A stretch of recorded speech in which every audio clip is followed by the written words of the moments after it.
नमस्कार दर्शकों, आप इंदौर वाला मामला तो सुने ही होंगे।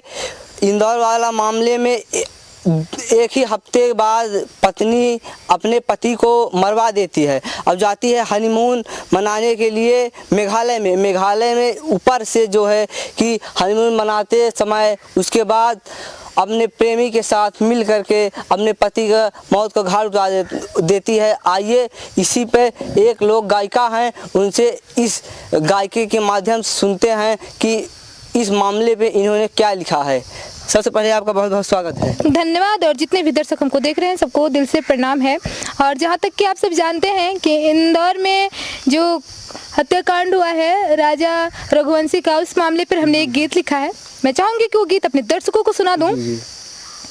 कैसा नारे बाड़ू, कैसा नारे बाड़ू, असोनम हत्यारिन बाड़ू, कैसा नारे बाड़ू, सोनम हत्यारिन बाड़ू, ले लिहलू राजा जी के जाना हो, पियवा के ले लिहलू पाराना हो।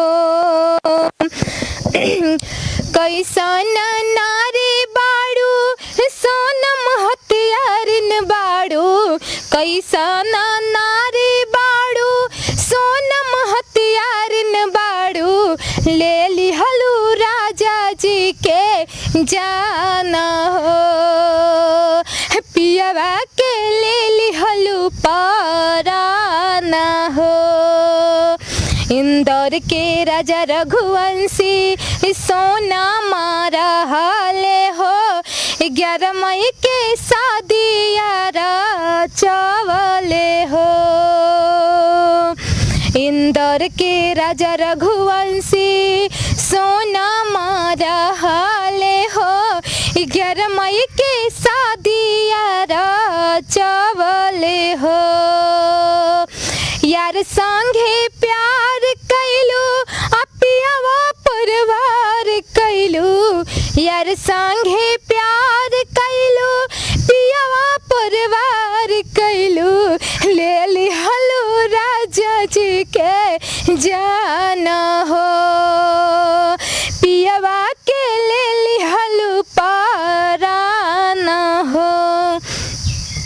हनीमून मनावे खातिर मेघालय तू गईलू हो, ऐसा न साजिश रचैलू हो।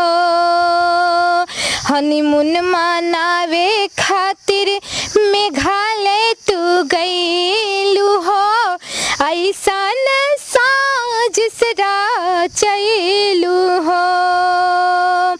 ऊंचे पहाड़ पर जाए धक दे दिहालू हो, ऊंचे पहाड़ पर जाए धक दे दिहालू हो, अगिर गईले पियावा तो हार हो, ले लिहलू राजा जी के जाना हो। ना रह तू संघवा दे दिहा तू तलकावा हो, जहाँ मन करे तहाँ जई तू हो। ना रह तू संघवा दे दिहा तू तलकावा हो, जहाँ मन करे तहाँ जई तू हो। ऐसा न कमवा कैलू, बदनाम नमवा कैलू, ऐसा न कमवा कैलू, बदनाम नमवा कैलू, अथू के लगौआ जावार हो, ले लिहलू राजा जी के जाना हो। आपने ये गाना सुना, आप कैसे लगा आप कमेंट बॉक्स में ज़रूर बताइएगा।